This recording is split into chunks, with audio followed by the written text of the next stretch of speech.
Welcome to Soundtrack Your Life, a podcast about soundtracks, music, and movies. Each episode features a guest and focuses on a specific soundtrack and the personal stories connected to it. Now here's your host, Ryan Pack.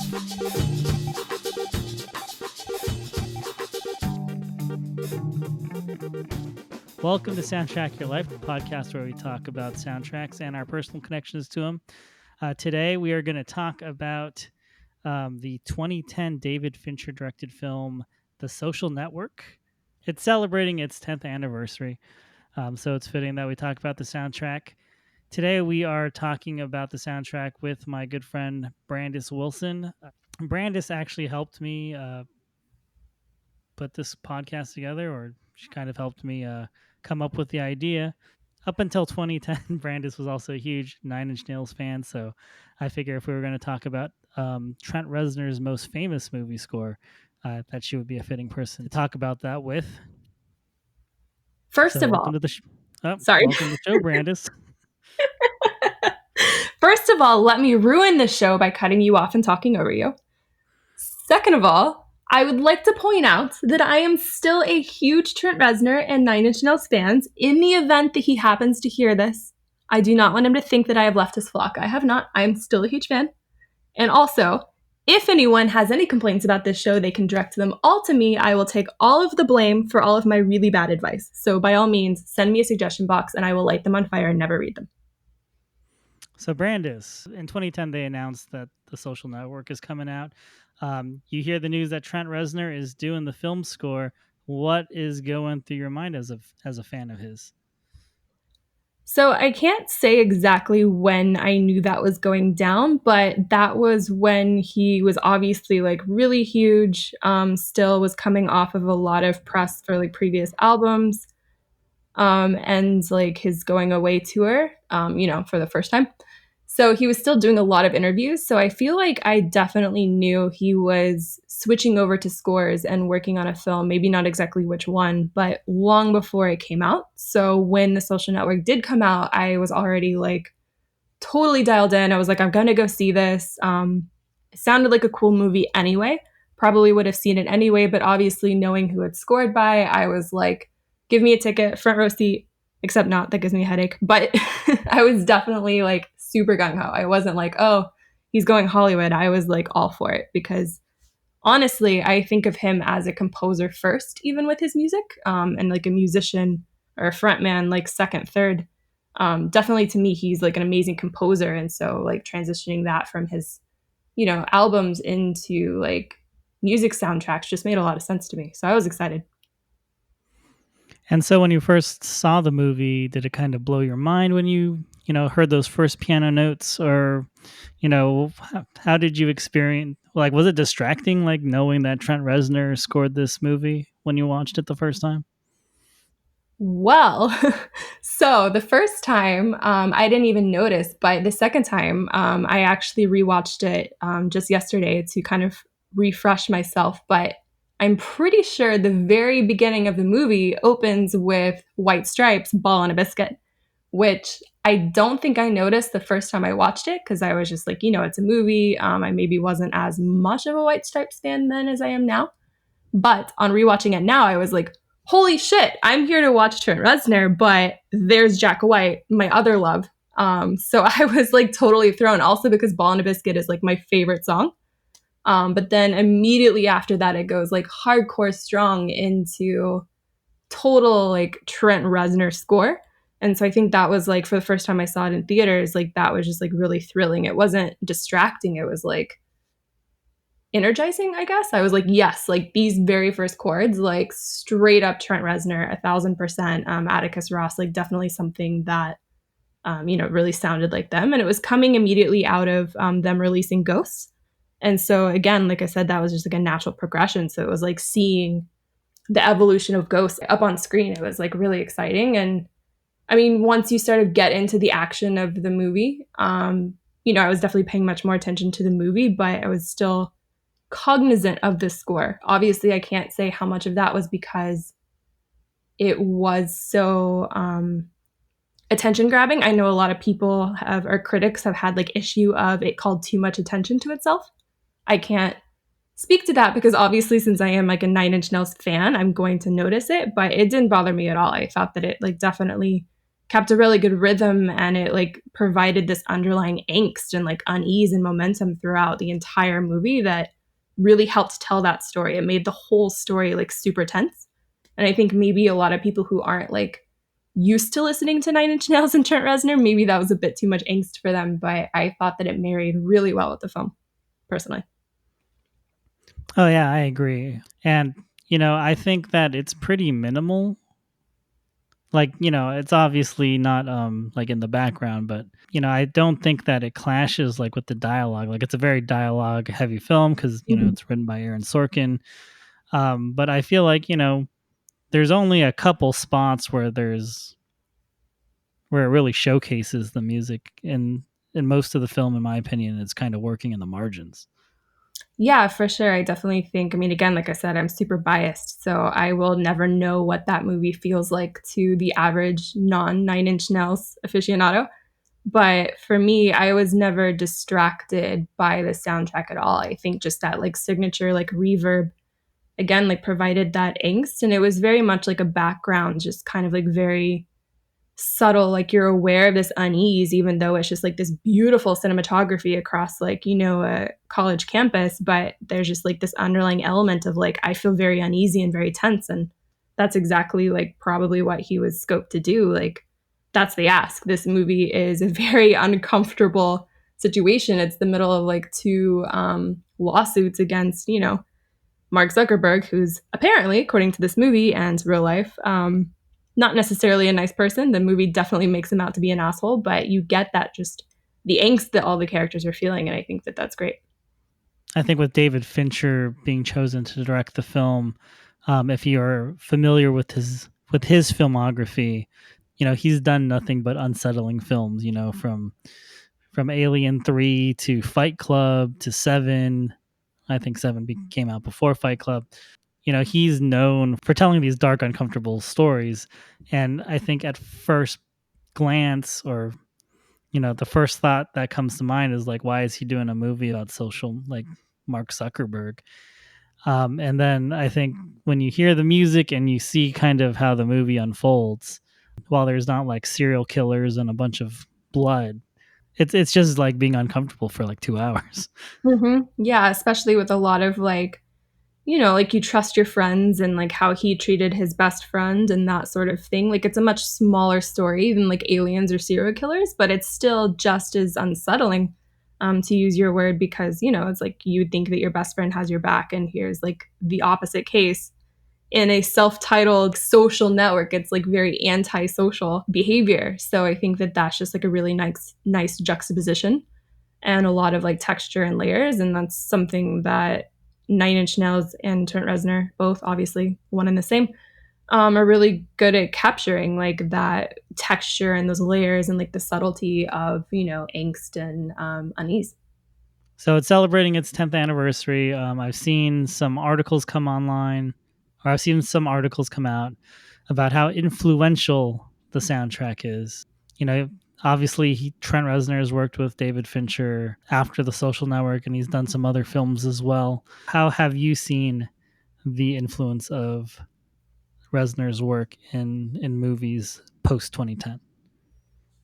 I definitely think that it was very experimental for other people and maybe a little bit like mind blowing. Again, for me, it was, yep, this is Ghosts, but like up on the screen because I had followed him for so long and I was so familiar with his instrumental work. And again, thought of him as a composer first. But for the mainstream people who aren't like used to Nine Inch Nails and maybe even for like the film world too, it was very different. I mean, like probably if anyone who does knows a name in like who of someone who does scores, it's Hans Zimmer, and this is like the opposite of that. It's like music deconstructed, like you said. It's very minimal. It's very like textural. It's not a melody. It's not traditional instruments. It's like very different and unique. And I definitely think that even if I haven't really seen a lot of movies other than like other ones scored by Trent Reznor, using that more industrial sound that he has. I mean, maybe there are, I haven't seen them, but I've definitely noticed, I think, a trend in being more experimental with the overall tone of the whole soundtrack, instead of like maybe they would use the more textural stuff for like one or two moments. But now I think he's kind of opened the door for being a lot more experimental for entire film soundtracks, that you don't have to have like, like the more traditional melodious like sounds and like or songs, that like have this beginning and an end. Like it can kind of just bleed through like the whole movie. And that's kind of what I love about his work. Obviously, you're familiar with his Nine Inch Nails work, and I assume that you've seen more than The Social Network, or you've heard more than The Social Network score. Is this his best score, or is this just his first score? So I've seen The Social Network twice when it first came out, and I rewatched it. I hadn't seen the Bird Box, which I know that like our Bird Box, I know a lot of people talked about it, but I just never got around to it. And I was like, oh, I should watch more of his work before I do this podcast with you. Definitely want to be a great guest and do my homework. So I watched that. And for people out there listening, definitely do not watch it by yourself at night in the middle of COVID. Bad idea. It's a little too real. I think I was experiencing a little bit more anxiety watching it than normal. But so between that and Gone Girl, I've only actually seen 3 of his scores. I haven't seen Girl with the Dragon Tattoo or anything else. I think he also did one with Jonah Hill. I haven't seen those. But out of the 3, The Social Network, Bird Box, and Gone Girl, I actually think I'd like The Social Network the most, probably for the reason why critics maybe... I mean, I know that it was obviously like won an Academy Award, or I think it won. I know it was at least nominated, but I'm pretty sure it won. Yeah, it won. Yeah. Okay, cool. I know there were a lot of like vocal critics out there, even despite that they thought that it just called too much attention to itself. But to me, The Social Network felt the purest and the most of Trent Reznor.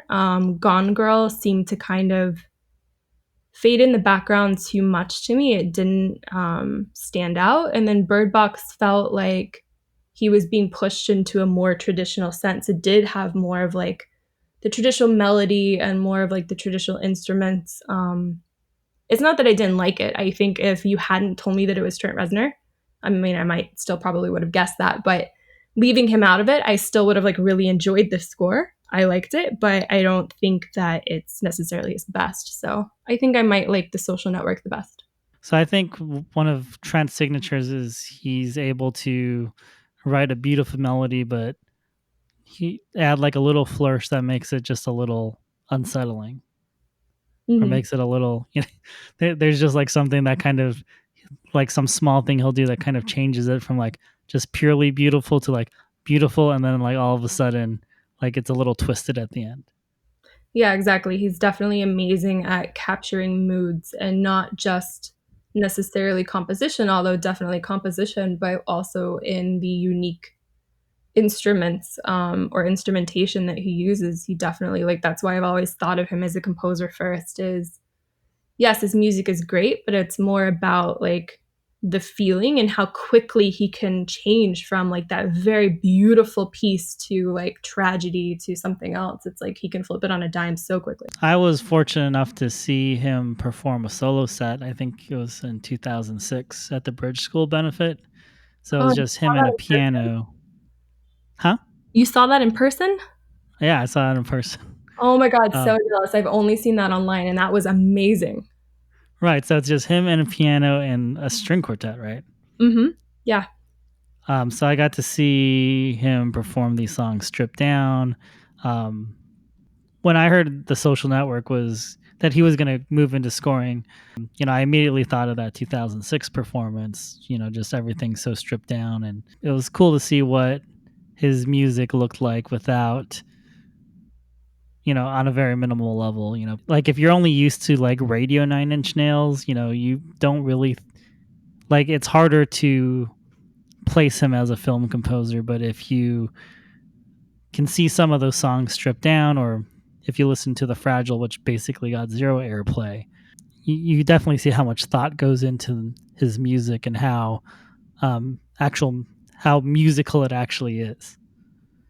Yeah, definitely. The Fragile is to me what gave me the thought that he was first a composer, because he does have like such an amazing, so many amazing instrumental songs and kind of deconstructed songs on The Fragile. And so it does make me sad too that like that never really got much airplay and people aren't familiar with The Fragile, because to me that's my favorite album hands down. Like if you ask, I would say The Fragile, and then second The Still, which is also like a whole bunch of like really deconstructed songs. And I didn't know this, but apparently some of those songs were actually supposed to be for a score that fell through. And so that makes a lot of sense, because they were very much like more ethereal, deconstructed instrumentals. And those are actually two of my favorite albums. It doesn't mean I don't love his radio stuff.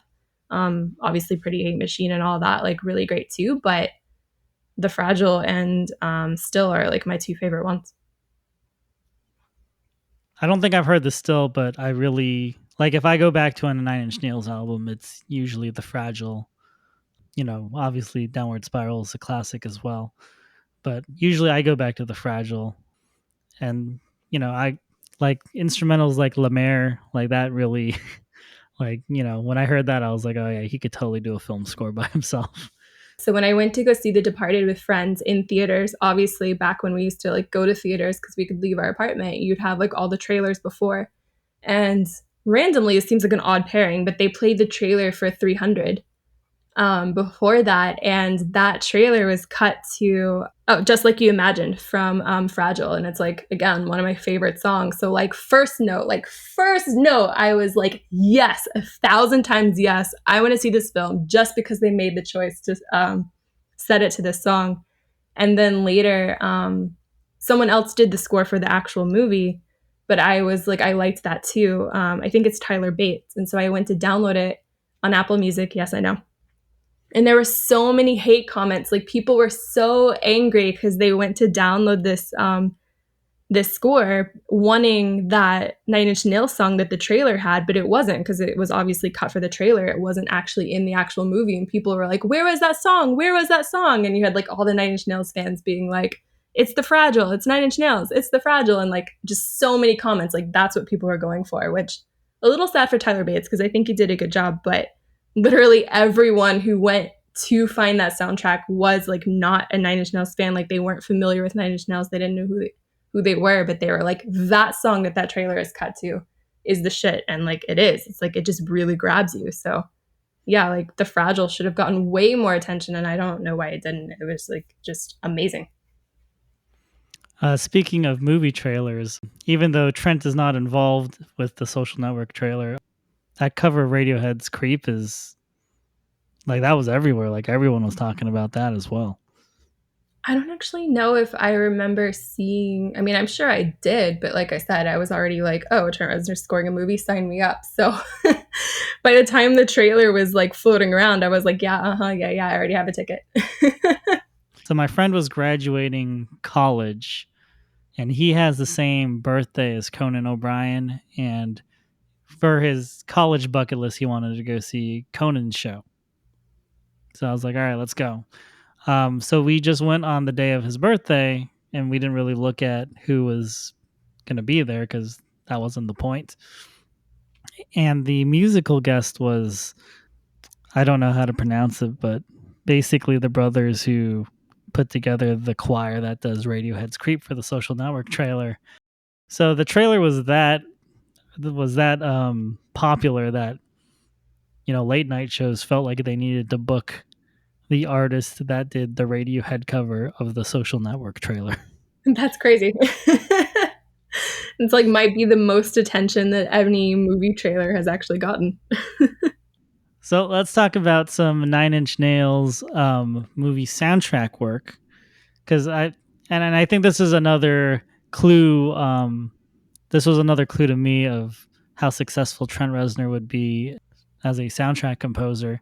You know, in the 90s, he was killing it on soundtracks, whether it was, I think the Lost Highway soundtrack is probably the most popular one with, you know, Perfect Drug, which is one of my favorite Nine Inch Nails songs. Mm-hmm. But you know, he had songs on like the Crow soundtrack, Natural Born Killers, I I believe they're on there as well. But I feel like every soundtrack Nine Inch Nails was on in the 90s, like they had the best song on the soundtrack. I'm a terrible person. I've actually never seen Natural Born Killers, so I haven't heard the soundtrack that he had a hand in producing, so I can't speak to it. But again, doing my research for this and I saw this, I was like, oh my God, like 1994 Natural Born Killers, like he produced that soundtrack. That's like so early. Like if you think about one of his most famous concerts, probably at the height of Nine Inch Nails was like the 96 Woodstock. So like that was so early. Like we think, Trent Reznor getting into the movie business, we start with The Social Network. But the reality is he was already doing so many, like producing so many soundtracks, or at least having a song on the soundtrack, like way before that. I knew about Lost Highway and The Crow, but like the Natural Born Killers thing like totally blew my mind. So now I'm gonna have to go watch that. I forget what did he actually do for Natural Born Killers? I think I read that he like produced like the whole soundtrack. Yeah, I'm trying to remember what was on. I remember there is a great Velvet Underground cover by the Cowboy Junkies on there. Leonard Cohen is on it, and that feels very fitting. Mm-hmm. You've got Peter Gabriel on there. And then you have a handful of Nine Inch Nails songs. So you have Burn, Something I Can Never Have, which is edited and extended, and A Warm Place. There's also a Dr. Dre and a Dog Pound song on the soundtrack. So maybe that's how the whole Beats thing went down. That was the initial introduction. It's possible, and I believe Dr. Dre mixed a song or two on The Fragile. Okay, I didn't know that. I remember like when The Fragile came out, I was looking through the liner notes with a friend, and I was like, Dr. Dre worked on this? That Dr. Dre? Is there more than one? I think there can only be one. Yeah, but it's world super small, so you have crazy collaborations all the time. Yeah, and they were both on Interscope, so I'm sure someone introduced them at the time. Yeah, definitely. So Natural Born Killers was released in 1994. That is an Oliver Stone film. Lost Highway comes out in 1997. That is David Lynch. He very quickly caught the attention of some of the biggest names in Hollywood. Like he wasn't just doing some random indie film for some first timer. Like he's working with very well-respected, well-established directors.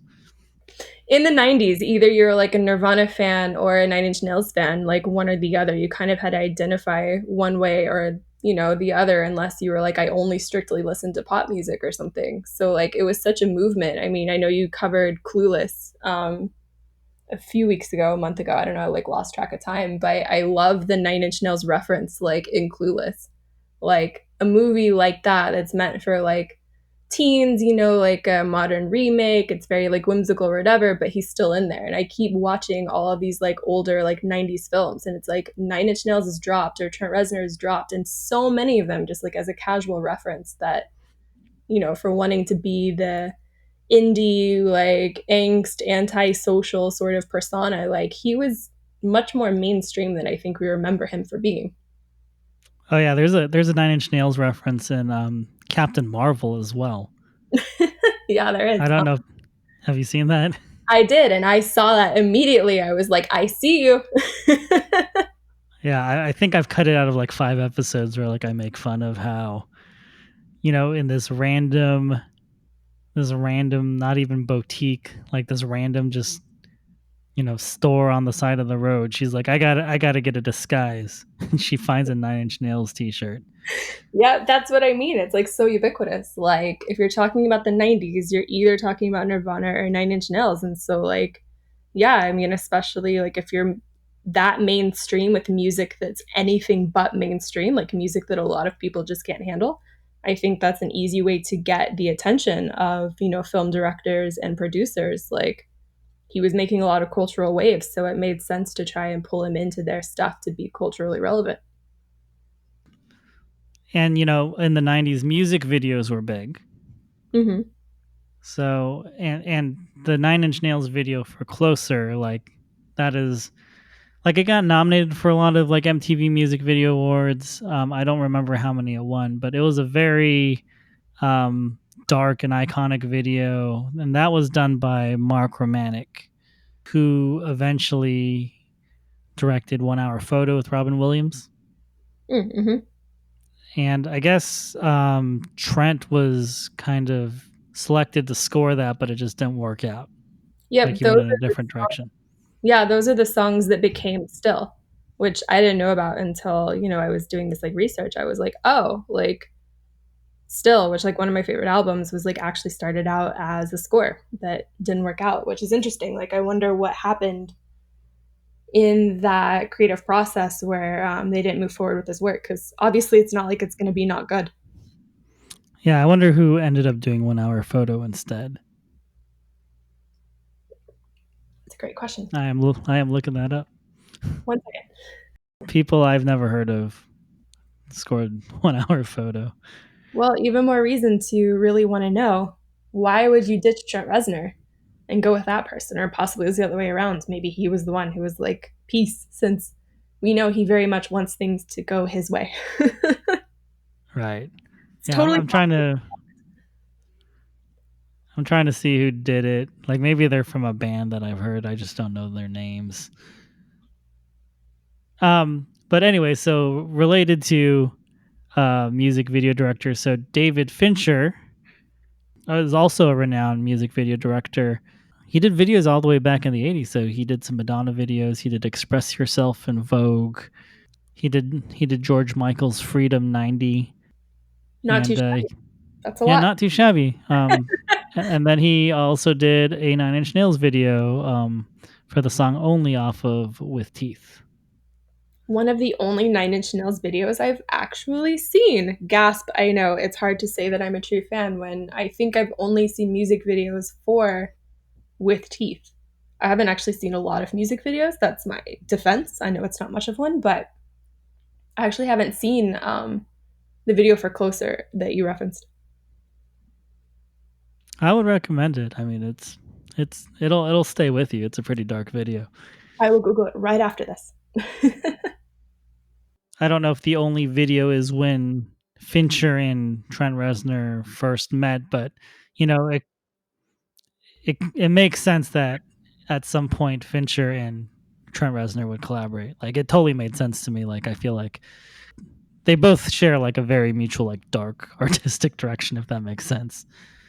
Yeah, absolutely. They definitely like complement each other really well. I think it's a totally natural like collaboration. Yeah, and they're both very technical while being artistic at the same time. Yeah, like I said, for all of the live performances for Nine Inch Nails, obviously just the energy on stage and the authenticity was always there. That's what I always loved, is they never felt like they were half-assing it or just kind of like going through the motions. They always had this raw energy that made it feel really authentic. But in addition to that, they brought so much like production quality, but not like in a cheesy, like whatever way. Like Trent Reznor just got like really into the details and the weeds of like everything about the lighting and any like LED graphics that were like behind them. Like he just really like he produced every single element. So he's very like technical and in the weeds like that. So that could be a recipe for disaster because you get two very like opinionated, headstrong people getting together who like both have like obsessions over the details, or it could work out really well because they both like respect that they know that they care a lot, you know? So apparently, since they worked together a few times, I guess it worked out. So, do you know about some of his upcoming projects? I know that he's supposed to be doing, or has done, actually, the soundtrack, or not soundtrack, sorry, the score for Soul, a Disney movie that's supposed to be released in November, so like a month, but I guess will either be held back or released on Disney Plus, considering everything with movie theaters and whatnot. But that will be really interesting to see Trent Reznor plus Disney. Yeah, it's a Pixar film, but obviously Disney owns Pixar. Well, sure, yeah. Same, same like family friendly, cute, warm, uplifting. None of the words that you would usually associate with Trent Reznor or Nine Inch Nails. Yeah, and I think I read somewhere that Soul is supposed to have like some sort of jazz theme. So it'll Yeah, be interesting to see how that works with Trent Reznor. yeah, I remember seeing some like concept art, and I think you're right. It definitely seems very jazzy. So, like, I mean, I have every bit of faith in him doing it. I just think it's going to be really interesting to see what direction he takes it and like how he interprets that. But more interestingly, I would just like to know how that came about. Obviously, he's deeply integrated in Apple now, and he is a lot more polished and he minds his P's and Q's a little bit more. He's way more corporate, but Apple is not Disney. So I just would love to know, like, the director, the producers of this film, like, at what point and what inspired them to be like, Trent Reznor, he's the one. Well, because he's Oscar winning Trent Reznor now. Oh yes, he's Oscar winning Trent Reznor, but it's just that's such a weird fit. I would personally, me, like, if I were making the film, I love Trent Reznor, obviously, super, super, super biased, but he's not even in the top 5 that I would consider. And I've even considered him for commercials. I work in advertising, I make commercials, and I've even considered him for that, but a Disney Pixar film would still be at the bottom of the list of things that I would be like, Trent Reznor's a great match. So I'm really excited. I just have no idea when or how we'll see this film. I've pulled up the Wikipedia for Soul, and it looks like he and Atticus are scoring the film. But if there's a jazz song in the film, those are written by John Batiste, who is Stephen Colbert's band leader. Oh, okay. That's cool. Or John Batiste. I think it's just Batiste. That's cool. So they're not expecting Trent to write jazz music for the characters. Right, but you still have to have that score work seamlessly with it. So what are the other parts going to be? Right. But he doesn't have to worry about like a La La Land backlash of like, why is a white person pretending to invent jazz? Yeah, absolutely.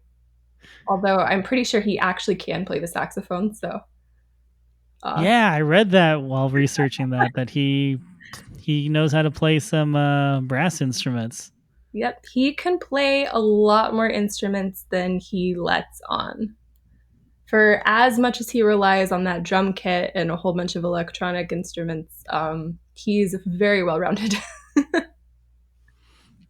Yeah, and I think it's important to point out that like with Nine Inch Nails records, like he is pretty much the band in the studio. Absolutely. There are like a few, like, one of his touring musicians was on Still, because it has like some live music. So obviously he just can't play live, like 4 different instruments at the same time for like a live recording. And then obviously with Teeth has Dave Grohl doing drums. And there's a few other like here and there, but for the most part, all of his studio albums, it's him. So like every instrument you hear, it is him plus Atticus Ross doing the engineering. Nine Inch Nails is literally his brainchild, like from beginning to end.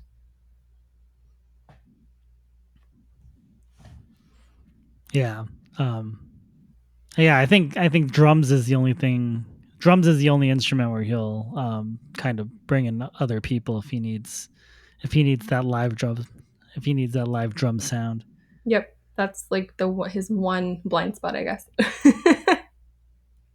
Well, you can't be perfect at everything. I mean, he plays the drum kit, so like, come on, Trevor. Yeah, he can play drums. He just maybe can't play drums like Dave Grohl can play drums.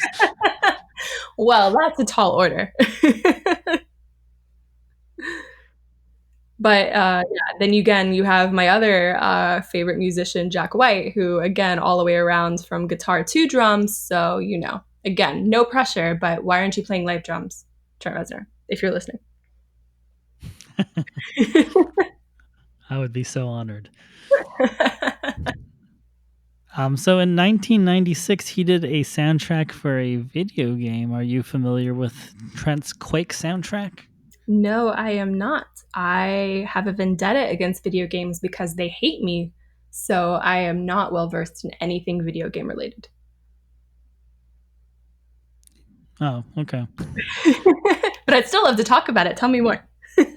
So that is technically the first thing that he scored was a video game.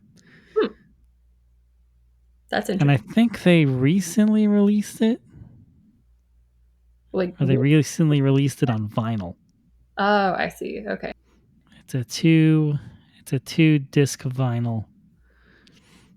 I remember playing the game. I don't think I remember the soundtrack. When I was playing computer games, when this game was out, I was living at home with my parents. I probably wasn't like blasting music that loudly in the house. Certainly not music made by Trent Reznor either. Yeah, well, I mean, I think I first heard Pretty Hate Machine because my brother-in-law owned it. So I think I would listen to that in the car with him, but yeah, not in the house. Yeah, not with parents. I think it's a little scary for them, that angst. Do you have a fun story to close this out? Well, there was that one awkward time when I actually met Trent Reznor in person. Oh yeah, tell me about that. Is that a fun anecdote to close the show? Yes. Right. So, I'm from Orange County, but I've lived like the majority of my life in LA. And especially when I was like in college, this happened when I was in college. And everyone had like, people moving to LA would always be talking about movie stars that they saw or like celebrities because it was like new for them. And they'd be like, oh my God, I saw this person, I saw this person. And I was just like, it didn't really occur to me that I was quote unquote seeing celebrities a lot. It's just I didn't care. I don't like care about celebrities or famous people, so I just didn't process them. They were by me, but I didn't like see them, quote unquote. But obviously, as I'm like a huge Trent Reznor Nine Inch Nails fan, if I were going to see one celebrity in all of LA, he would be the one.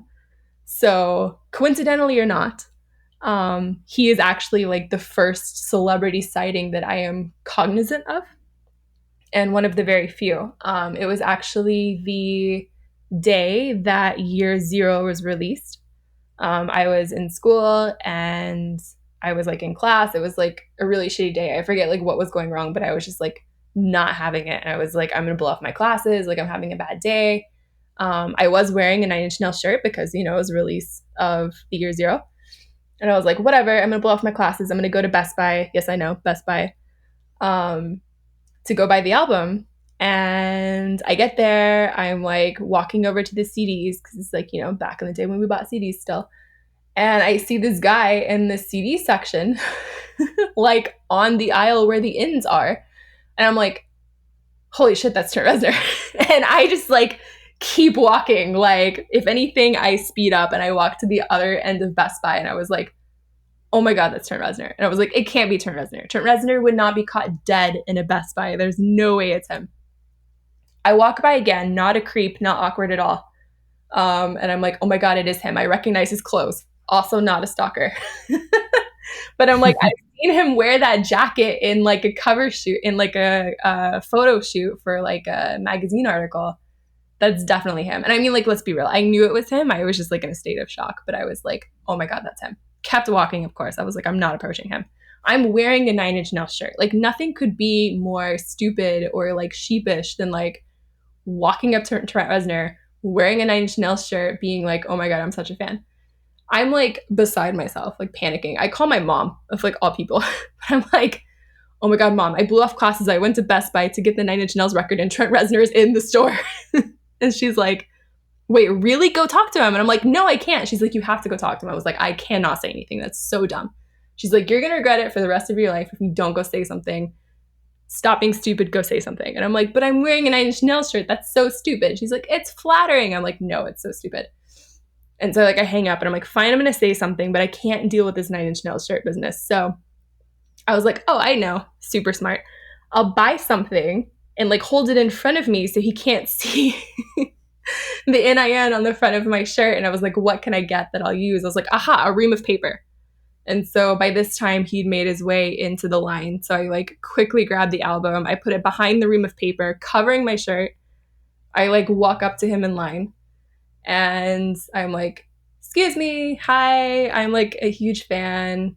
And he's like, he was super nice. He was like super pleasant. He was like totally humoring me, like stupid dumbass girl in line behind him, totally fangirling over him. But I have to caveat this for people who are not familiar. Year 0 is the year that he had international tours scheduled, but he didn't have any US tours scheduled yet.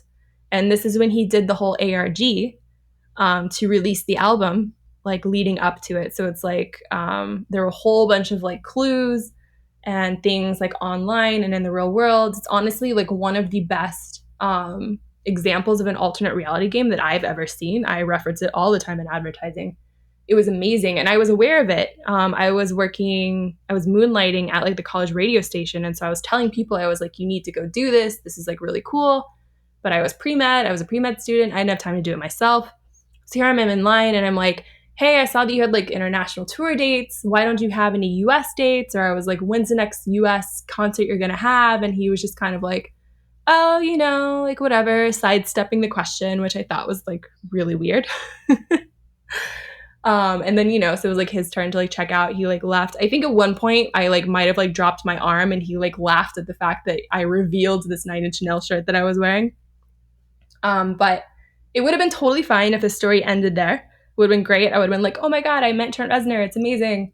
But as soon as I left that, I went back to the radio station. I told my friends, of course, I'm like, oh my God, I met Trent Reznor and I talked to him, blah, blah, blah, blah, blah. And they were like, oh, and you're here? And I'm like, what are you talking about? And they're like, oh, you didn't hear like just now? And I'm like, what are you talking about? He immediately left that Best Buy.